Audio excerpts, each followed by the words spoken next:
Hello and welcome to the FDT-TV podcast. My name is Ian, and as always, I am joined by Mike. This week, Gareth Southgate is a complete idiot. Even more VAR people banned from this week of Premier League fixtures. And can West Ham upset the apple cart even more and take out the current champions in Manchester City? We've been a little away, like in this format for a couple of weeks, Mike, partly because I've been away and then my computer almost died. But how you doing? Yeah, not too bad, mate. Not too bad. Slowly on the mend. We were scheduled in for last week. Unfortunately, due to unforeseen circumstances, a pair of us were ill and decided that we were just going to roll it over to this week. But yeah, on the mend. But it is good to be back and talking about Premier League football again, because we've just had the international break. One disappointing game and then one pointless fixture, if we're being completely honest. The England versus Scotland game, nice to have a win. Shouldn't have conceded, but silly own goal. And yeah, as you say, like some strange decisions from Gareth Southgate. So let's get the international fixtures done quickly, and then we can move on to the important stuff.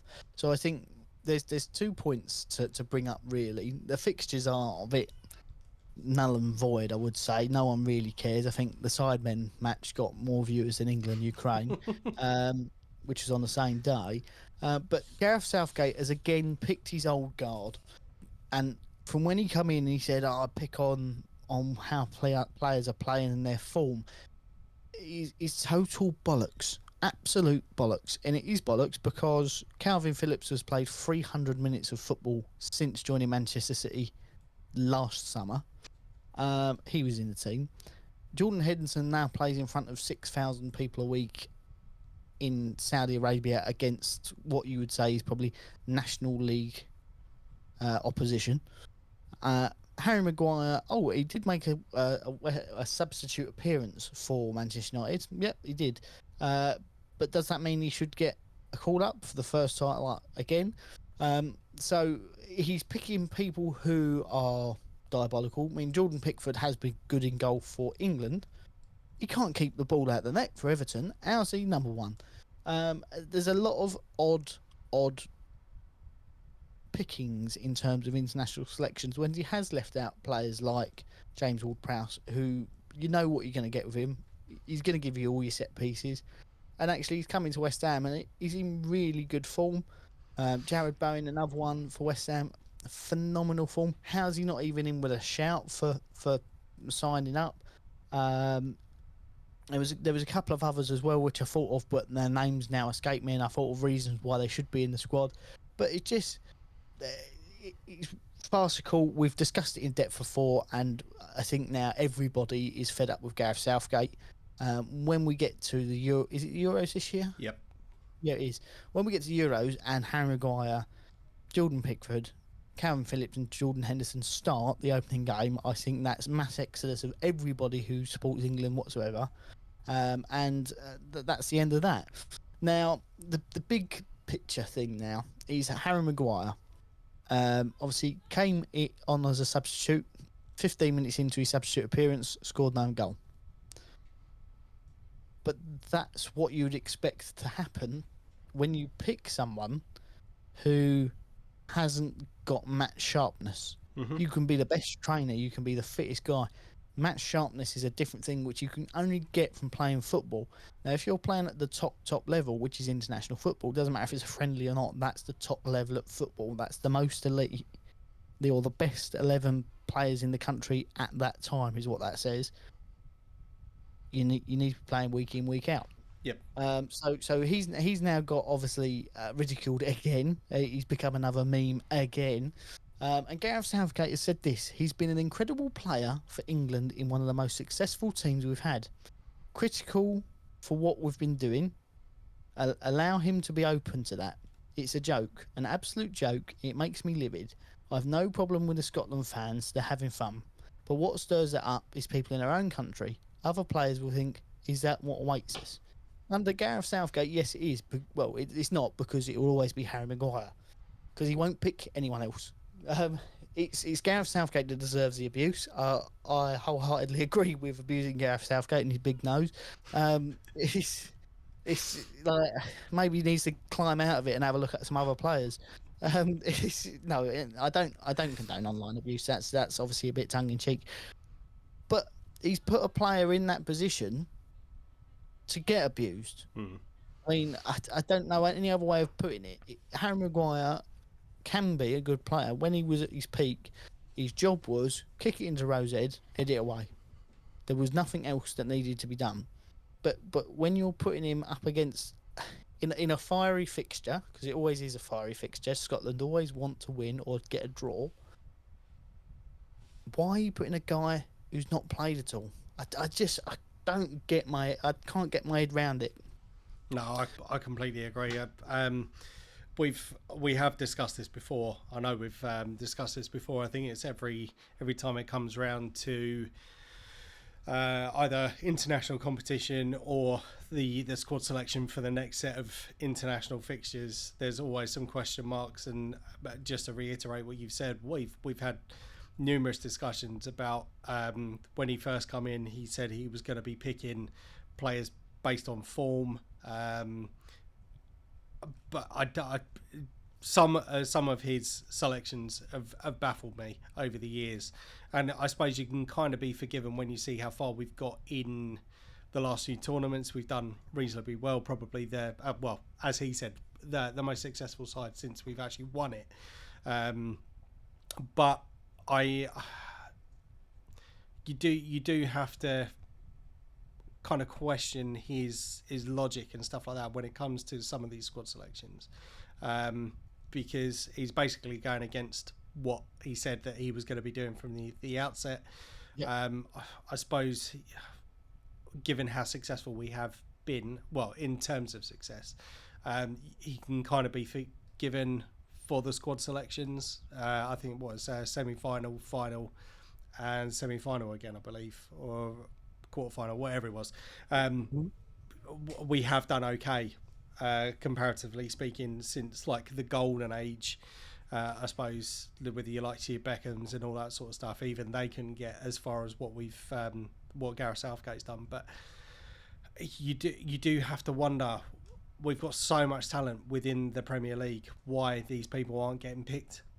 And these are the sorts of fixtures where you would kind of think it would be prudent to kind of pick these players. You know how well they're doing for their club. Stick them in front.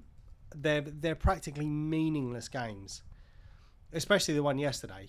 Well, there wasn't any qualification on it. It was an international friendly, the 150th time that we've played Scotland since football began. I don't understand why it didn't kind of breed some of the young blood coming through. Mind you saying that German striker that we've got is pretty good. Oh, what, the dribbly one? Yeah. He's no, he's all right. You can say he's all right now because he's not played with exactly. Yeah, I like him. Best striker we've had, hasn't he? Yeah, he scored a few goals, I think. Here's the thing, right? These other players who've been left out, surely they're going to be asking the question as to what do I have to do? Calvin Phillips has got James Ward-Prowse. He's got every right if he gets called up to go. No, thank you, not under you. I'm in the form of my life. I've single-handedly won pretty much all the points for Southampton that they won last year. All right, they got relegated. I'm now at a team that's pushing up a lot higher than what would be expected. I'm playing European football, yet you're picking someone who doesn't play over me. Like, I think he'd be under every right, but I just, and I understand Gareth Southgate being loyal. If you pick someone and they've done really well for you at a tournament, and then they don't play for a little while, you pick him in your next international squad. I get that. The one after that, they're still not playing. That's now 8 months or 6 months of football they've not played for. I even get that one, but after that, it's like that would be the conversation. If you're not playing, I can't pick you. This is the last squad you're going to be until you start playing regularly again, and you're playing well, because I can't justify picking you over XXXXX. Yep. To get in the squad, and I think every player in an England shirt would understand that. It's not something you'd want to hear, but would go, yeah, I get that. And that's where you get the players going, if you're not going to play me, I don't want to sit on the bench. That's where you get that continual improvement from. Yep. That's why we will never win anything with Gareth Southgate under the top, because he doesn't want continual improvement. He wants, but we were really good last time. Yep. So let's carry on with that. Why has not a Premier League club come in for him? As he said, most successful squad that we've had really since we won the World Cup in '66. Why has no one come in for him? Oh, because he picks people who don't play. He can't pick a squad selection. His club management was awful. His man management was awful when he was at Middlesbrough. He's an awful manager. He's got the job because he worked his way through the under-21s, which we have the best under-21 system. You're going to win things. We always do. But yeah, let's move on from that and get into. I think we should change it up. I think we should do some predictions now, because we haven't done it in a while, and then we can discuss what's been going on the last few weeks. We've got a few weeks to cover. So, I mean, I've still got the trophy. Yes, it's not mine. You shouldn't have the trophy. I haven't seen mine for a while. Yeah. So each week we make some predictions as to what's going on in the Premier League.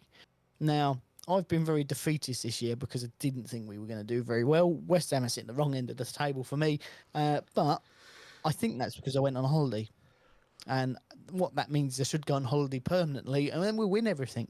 But yeah, Mike, we made some predictions over the last couple of weeks. Maybe you can give us a quick recap as to what those predictions were, and how the points work. Yes, yeah. So just very quickly, so every year we do the predictions.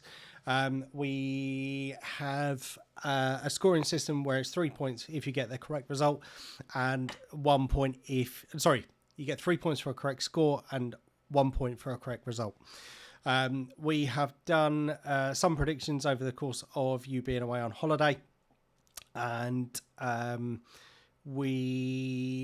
I've been keeping on top of these. Obviously, you can check out our other videos where we make the predictions.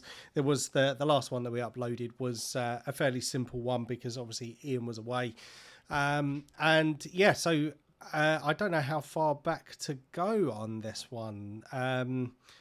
Let's just have a look. So if we go to 2 seconds. We'll go to week 3 first. So we're going back a little bit. Arsenal versus Fulham, Brighton versus West Ham. Arsenal versus Fulham, we both had a 3-0 win for Arsenal over Fulham. That was a very disappointing game. We conceded early and conceded late, but we did go ahead slightly, but I pegged back from silly mistakes. So 3-0, both of us predicted. So the score was 2-2, 0 points there. Brighton versus West Ham. You had 3-1 to Brighton. I had 2-1 to Brighton. Brighton made a bit of an electric start. You ended up absolutely battering them for the course of the 90 minutes. I've got to say, it's one of the best performances I've seen. Although, when we were 1-0 up, we'd had 12% possession and 13 passes, like 26 minutes into a game. So, but not all about possession. No, absolutely. It's, when it hits the onion bag, mate, that's all that counts. But yeah, so we've both gone for a Brighton win on this one, and obviously, as I said, West Ham absolutely romped home 3-1 in the end, and so we get 0 points for that one. So the points for that week are 0. Moving on to week 4. If you bear with me, week 4. There we go. Week 4 was Luton versus West Ham and Arsenal versus Manchester United. Both went for a West Ham win on this one. You went 2-1 to West Ham. I went 3-0 to West Ham. Score was 2-1 to West Ham, so 3 points to you, 1 point to me. Arsenal versus Man United. You went for a win for Man United. I went for a 2-2 draw. And the score was 3-1 to Arsenal. I've got to say that was one of the most exhilarating games, I think, is the only way I can describe that one. Obviously going down very quickly, not very quickly, going down to Manchester United. Obviously we lost against them in the pre-season, but they were very quickly pegged back. It's like they were sleeping. The worst time I think we can say to concede a goal is directly after you just scored, because you're a little bit switched off, and sure enough 35 seconds later the ball was in the back of the net from Martin Ødegaard. Obviously it was a bit of a stalemate throughout the rest of the game, some chances from both teams, but on the 87th minute, I believe it was, Garnacho was through, put the ball into the back of the net and was deemed offside. But we didn't know at the point, so I was extremely frustrated. And then all of a sudden we see that the goal had been disallowed. Obviously, we were still back into the game and going deep into injury time. And Declan Rice scores on the 97th minute, kicking off his Arsenal career with a vital goal to seal the 3 points.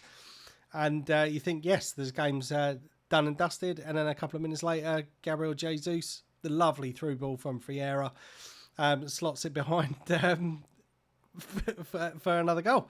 So 3-1 to Arsenal on that one. So it's 0 points for each of us on that one. So total points for that week, Ian, you got 3 and I got 1.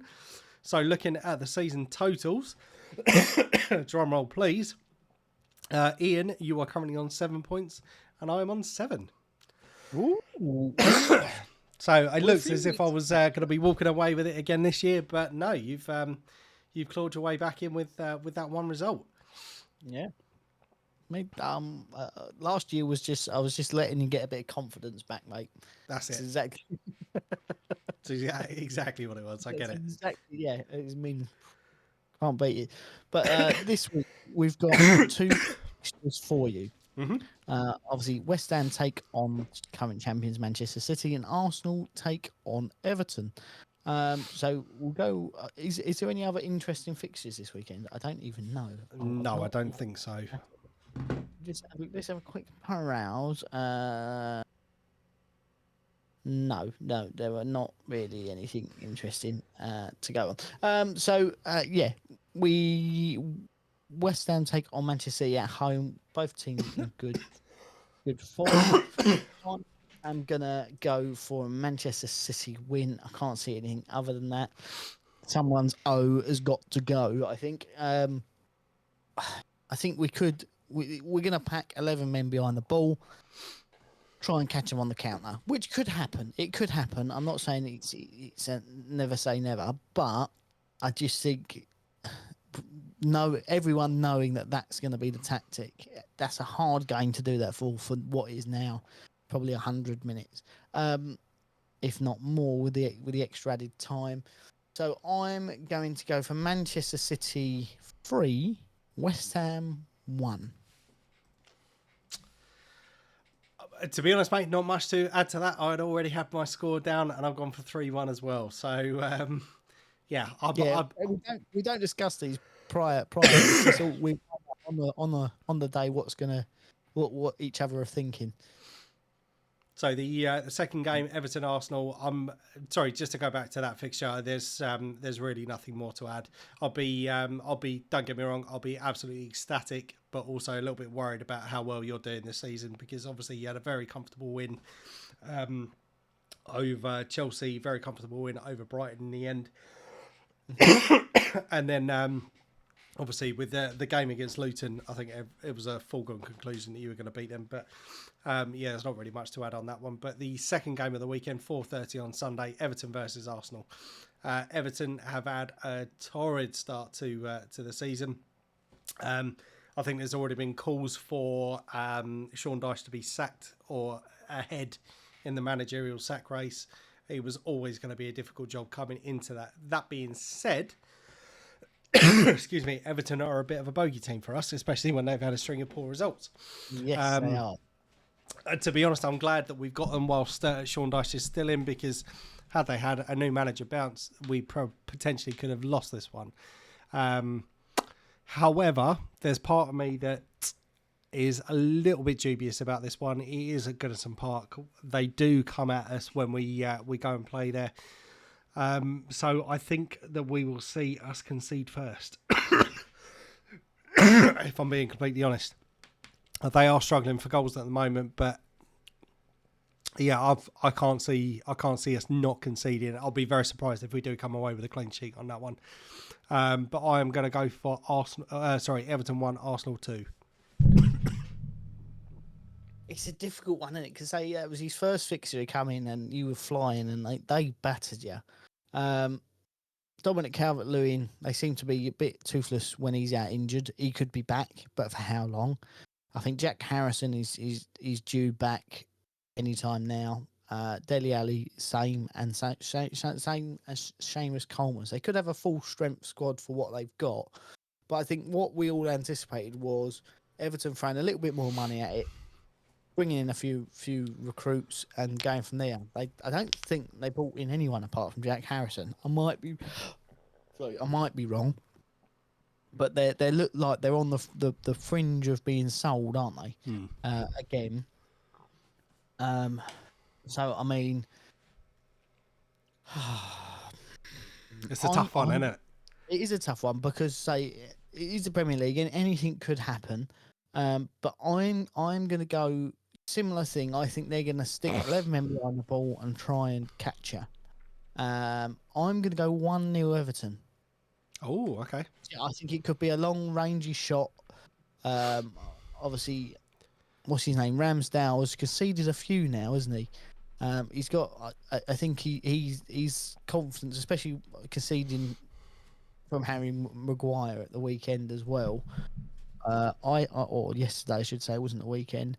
I think it's David Raya, isn't it? That's coming as. I think there could be a switch soon, and I think it's a mentality game with Ramsdale and a concentration thing. And this fixture is going to be a very difficult game for him because I don't think there's going to be much for him to do. So can he keep that concentration up for 90, 100 minutes with nothing to do? And then I think it could be sort of a thunderbolt from 40 yards out. Someone just takes a crack at it because he's slightly off his line. Yeah. Can he get to it? I'm going 1-0 Everton. Okay. So just a recap then, West Ham, Man City. We've both gone for 3-1. Everton, Arsenal, you've gone for 1-0 and I've gone for 2-1 to Arsenal. Yeah. Excellent. Oh, man, it's a bit of a strange one. I mean, who surprised you so far in the Premier League? Who has surprised? I think West Ham have been the biggest surprise for me. They have made some excellent signings, and when obviously you announced you were getting James Ward-Prowse, I said at the time, he's going to be absolutely fucking dynamite for you guys. Yeah, really admired James Ward-Prowse, and I think now he's got a chance to prove himself at a fairly biggish club. Not to kind of disrespect Southampton in any way, shape, or form, but I think he's one of these players that can certainly impact on a game. And obviously we know from last season how well you guys pushed in the Europa Conference League. Granted, you have lost a couple of players, but I think West Ham have really recruited well. How long it will last for, we don't know. I said I've got no issue saying this, that West Ham are a bit of a guilty pleasure for me. Have been for a number of years. Obviously, I've got family ties to West Ham as well. So, West Ham have been the biggest surprise for me when you look at how well they were doing, or how poorly they were doing last season, in terms of the Premier League to where they are now. I think it's absolutely brilliant. I think the interesting thing will be January, because we historic over the last few seasons don't recruit in January. And I think we could see a few players trying to be pulled out of that club. I think you could see Liverpool coming back in for Bowen. I think you could see Man City coming back in for Paqueta. Yep. So if we're on a good run and they're playing well, they become even more lucrative, don't they? Yep. And it's one of those that actually they probably will let them go because it's big money being banded around at the moment. But say we have recruited well we are still dying out for a striker. We've got Antonio back, and he's there. You can see it. I've got the thing on the wall. He's our top scorer in the Premier League. I don't dislike him, but I much prefer him playing on the wing. Will admit. It's just a case of he's getting a bit older now. You can't rely on him to play 38 games all game, every game. The style of play is too hard on his body. Mm-hmm. Everyone knows he's up for a physical battle, so he's getting pushed and shoved and kicked and every game. Long may it continue.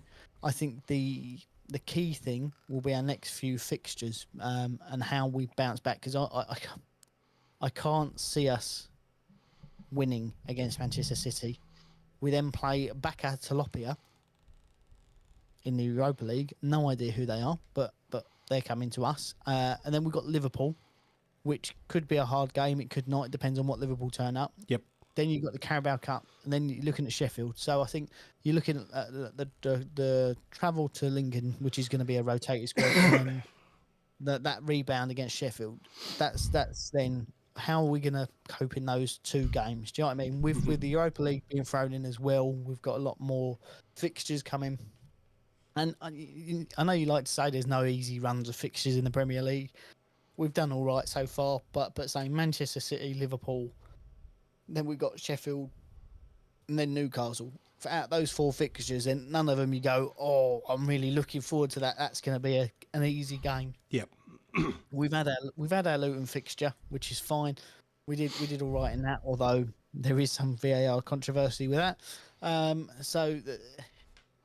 you know what I mean? We were lucky we got the rub of the green on that one. But yeah, it's long may it continue. Absolutely.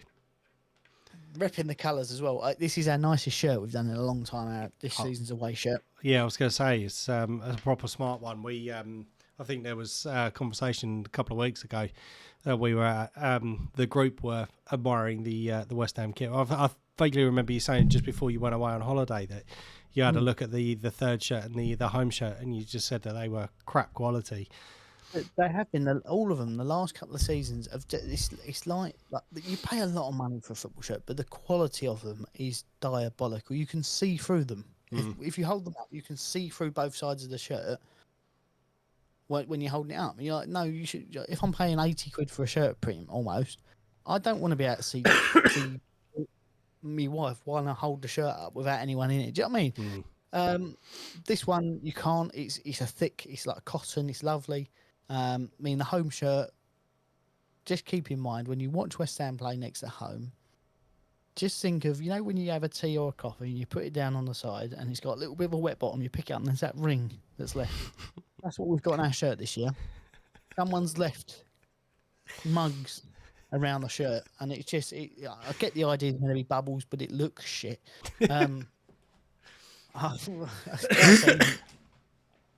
yeah, this one's quite good. So now we've done our predictions. What we would encourage you to do is get over to the YouTube channel, put your predictions in the comments below, so you can see comparison with us what your thoughts are. VAR. Mike Dean came out with a very interesting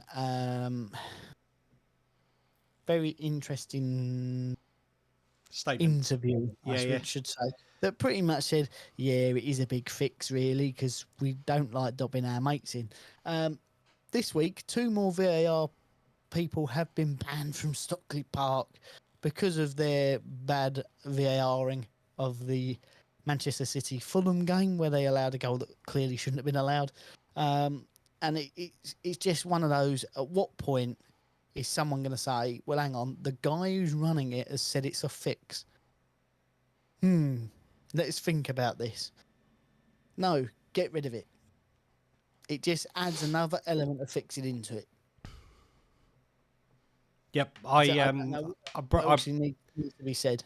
I briefly touched on that whilst you're away with his Mike Dean's statement, and then obviously the Howard Webb's riposte to that statement, basically saying that all our officials are highly trained, blah blah blah blah blah, basically covering our own arses. But yeah, I think that was pretty damning. And what I actually really enjoy is I used to hate Mike Dean, 100%. And then I listened to him on the Peter Crouch podcast once, and you're like, oh, do you know what? You are actually human. And since then, I've had more of a respect for him.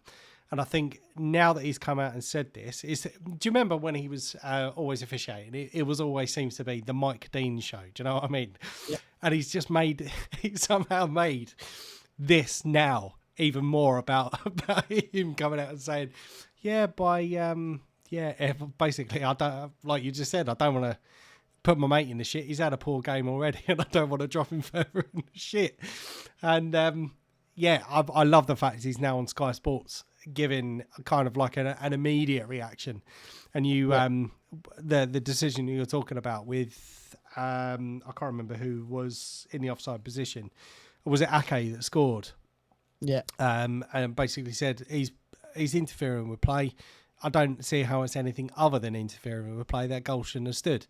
I love the fact that we're now getting this immediate impact. Yeah.